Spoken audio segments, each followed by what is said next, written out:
Hello guys, welcome to my mini vlog.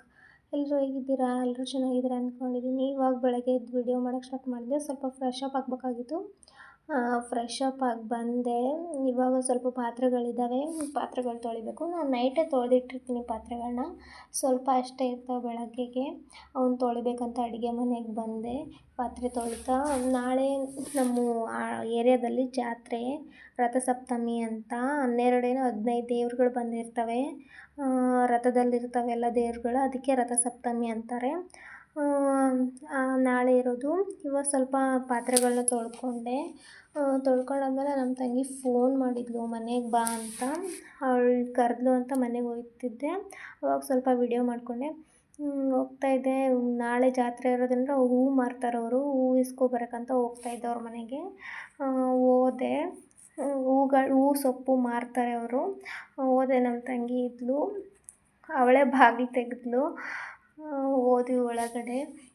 ನಾನು ಅವಳು ಕುತ್ಕೊಂಡು ಸ್ವಲ್ಪ ಹೊತ್ತು ಅಳತೆ ಹೊಡೆದ್ವಿ. ಏನೋ ಮೀಶೋದಲ್ಲಿ ಆರ್ಡ್ರ್ ಮಾಡಿದ್ಲಂತೆ, ಅದನ್ನ ತೋರಿಸ್ತಾ ಇದ್ಲು. ಅದು ನೋಡ್ತಾ ಇದ್ದೆ.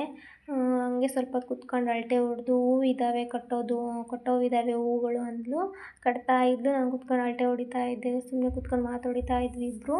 ಹಾಗೆ ಟೈಮ್ ಆಗಿತ್ತು ಅಂತ ಇಬ್ಬರು ಕುತ್ಕೊಂಡು ಊಟ ಮಾಡಿದ್ವಿ. ನಾನು ಅವಳು ಕುತ್ಕೊಂಡು ಊಟ ಮಾಡಿ, ಅವ್ರ ಚಿಕ್ಕಪ್ಪ ಫೋನ್ ಮಾಡಿತ್ತು, ಬನ್ನಿ ಹೂವು ತೊಗೊಂಡು ಅಂತ. ಹೂವು ತೊಗೊಂಡು ಹೋಗ್ತಾ ಇದ್ವಿ ಅವ್ರ ಚಿಕ್ಕಪ್ಪಗೆ ಹೂವು ಕೊಡೋಕ್ಕೆ. ಹಾಗೆ ರೋಡಲ್ಲಿ ಹೋಗ್ತಾ ಇದ್ವಿ. ಫೋನ್ ಮಾಡ್ತಾಯಿದ್ಲು ಅವ್ರ ಚಿಕ್ಕಪ್ಪಗೆ ನಿಂತ್ಕೊಂಡು.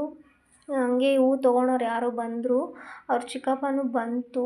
ಅವ್ರ ಹತ್ರನೂ ಸ್ವಲ್ಪ ಹೊತ್ತು ಮಾತಾಡಿ, ಅವರು ಸೊಪ್ಪು ಹೂವು ಮಾರ್ತಾರೆ, ಹಾಗೆ ಕಟ್ಟಿದ್ದು ಹೂವನ್ನ ಕೊಟ್ಟು ಅವ್ರಿಗೆ ಅಲ್ಲೇ ಸ್ವಲ್ಪ ಹೊತ್ತು ನಿಂತ್ಕೊಂಡು ಮನೆ ಕಡೆ ಹೋಗ್ಬೇಕಂತ ಹೂವು ಕೊಟ್ಟು ಮನೆ ಕಡೆ ಬಂದ್ವಿ. ಹಂಗೆ ಮನೆ ಕಡೆ ಹೋಗ್ತಾ ಇದ್ವಿ ಇಬ್ಬರು.